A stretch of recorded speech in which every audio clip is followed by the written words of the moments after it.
Major price updates from PSA. They just released a video. Let's watch it and then I'll react. You heard it here. 2024 is the year of a better submission experience at PSA. Recent announcements speak to that. Smart features that make the process easier, modernized look and feel, and mobile optimization. All good things, but today's reveal might be your favorite yet, and it goes big in two ways. First, lower pricing. Second, quicker estimated turnaround times. I know you're with me, so let's expand and begin with pricing. For your high priority subs and big ticket items, lower prices have arrived. This applies to express level orders and above. The bigger the card, the bigger the price cut. Now let's switch gears to turnaround time. Value and bulk submissions are now 30% faster, so expect your orders to be completed about 1 month sooner than before at no additional cost. So to recap, a lower cost on high priority orders, a quicker estimated turnaround on everything else, and just maybe an early front runner for update of the year. All right, so my reaction to that is, meh, not bad. Maybe not the best update for the year, but not a bad update. That's my initial reaction. All right, I've got 4 takeaways after watching this. The first one is going to be the thing that I think most people submitting have requested the most, which is faster turnaround times. That is very important to get turnaround times under 2 months. Anytime extended beyond that, there's a lot of risk outside your control where prices and market volatility can come into play. So it's really important that that is a priority. And it looks like PSA has addressed that, at least for some of those bulk submissions. We're seeing that with some of the specials already with the modern special. Second takeaway, price cuts. The price cuts that are shown on here is a little bit misleading because it only impacts roughly 2% of the submissions or less. I don't know exactly how many of the submissions to PSA are at express level or higher, but it has to be roughly 2% or less. 2% is probably a high estimate. This is essentially not a price decrease really at any service level that applies to the vast majority of submissions. We did not see any price decreases for the cheapest tiered option, which is the value bulk price. Again, we've had several specials that we've got to take advantage of, but $18.99 is basically the same as $19. So not really a big change there. My third takeaway is it likely would have been much more impactful if there was an announcement made at the regular value bulk, value plus, or value levels, because again, that's where the bulk of the submissions are. But having said that, the fourth takeaway that I have is going to be this could be potentially beneficial for those value bulk orders because the declared value looks like it's at $500. I'm going to tell you why $500 is a little bit more impactful as we switch over to my Excel.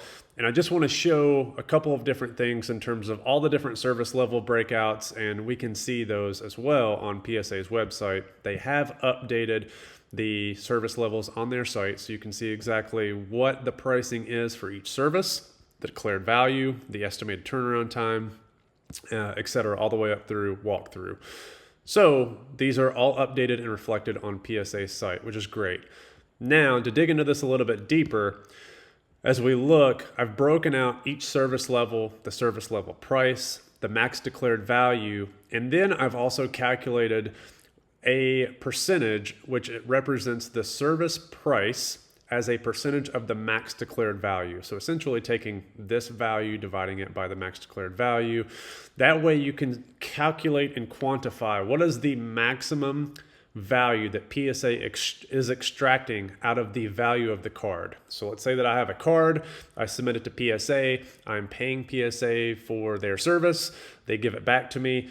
The payment that I make to them is extracting value out of the card that I either then collect, sell, etc. What is that maximum value that they are extracting out? And this is really going to tell us whether or not these are in line or anything sticks out of line in terms of PSA extracting way too much value. So first, as we start at the value bulk, again, if I'm not mistaken, the previous price for max declared value was $2.99. If we simply type in $2.99, PSA was extracting a lot of value out of the service level. Basically a $19 price. You could submit a $300 card. They're extracting 6.35%. That's very high by the time you factor in that the main source for offloading these cards, eBay, you're already looking at roughly 13% there. Now we're looking at 6.35% plus 13% eBay fees. We're quickly approaching 20% value that you have to get after you've bought the card, you've paid for it. Now, whenever you grade it and sell it, you have to make 20% or more just to break even. So these are very important numbers in terms of getting right. So as we go through here, value bulk jumping to 500 looks like that is going to be much more advantageous. Again, I may be off on this. Someone correct me if I'm wrong, but I could have sworn that the value, max declared value was 299. Not much changes for value or value plus. Value plus is again more of an expedited service. So this is, you're paying a higher max declared value, percentage, but you're getting the cards back in roughly 20 business days. The most impactful changes likely would have happened, in my opinion, at the regular level and potentially dropping Express down even further. It's essentially a 5% extraction of value for any card submitted at the Express level or higher. It appears as though Express is still at a major cost disadvantage compared to basically every other service level. They're extracting more value at Express even with the price cut. So if we had gone back to the previous price, which is I think 149 or 150, we just type that in, they're extracting almost 6%. So they've decreased that max extraction value fee down to 5% or a little over 5%. It's still a lot. That needs to come way, way down. As I think of these, and this is how I'm going to end this video, if you are submitting cards at the value bulk level, the cards that you're submitting, you can very easily 5, 6, 7, 10x the value just by getting it in a PSA 10 holder. So if this is the entry level extraction fee that you are paying PSA, a 3.8% extraction fee. Now that's assuming that you get a $500 card. That extraction fee gets very expensive if you say only have a $100 card. At $100, you're paying PSA an 18.99% extraction fee, which is why it's really not that cost advantageous to send off very cheap cards that are only going to get $40, $50, $60 in a PSA 10. If you send in a card that only gets $50 in a PSA 10, PSA is extracting 37.98% of that value. Not great.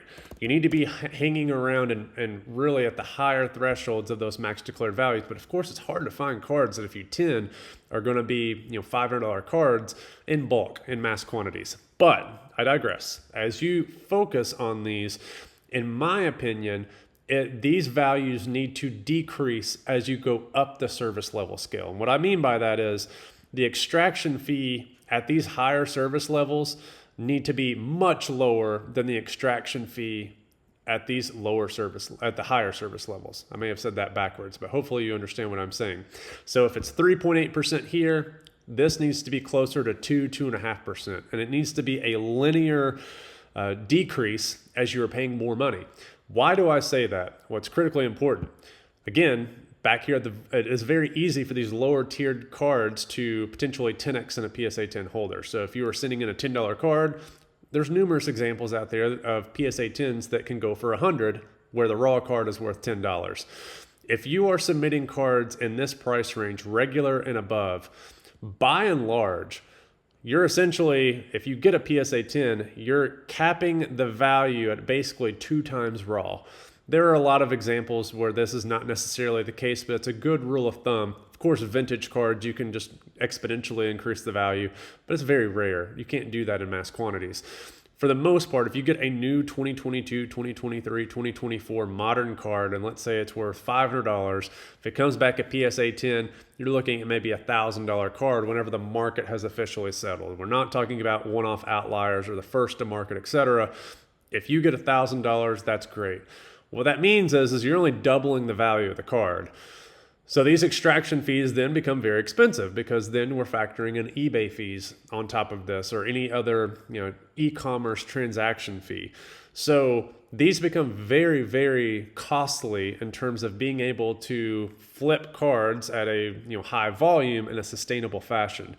These lower tiered values, however, it's very easy to 10x the value of a card. So if you can hang out close to the max declared value, then you're making sure that extraction fee that PSA is taking is relatively small, and thus you increase your profitability, assuming that you're picking the right cards, they're gemming, etc.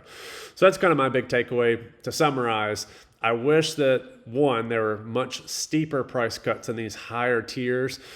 This is still relatively pricey. $18.99 bulk, we need to get that number down to 15, and I would be okay if they dropped the service level down to $2.99. If we had $15, they're still getting their same extraction fee, but it allows me to take a little bit more gambles on some of those lower price cards, let's say, that actually would sell for maybe $80. I'm still paying PSA 18.75%. That's ridiculous.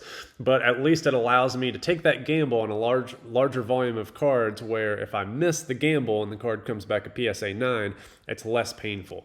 At $18.99, it really hurts in terms of, if I take a gamble and it comes back at PSA 9, it doesn't really help me out that much at all. I pay a lot in terms of losing.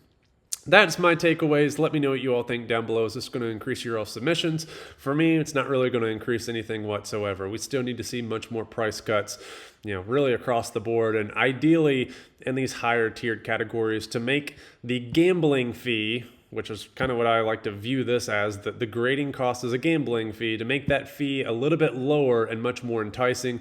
But of course, people are sending 1.2 million cards to PSA every single month because they're lunatics. But I digress. All right, let me know what you think. We'll see you next time.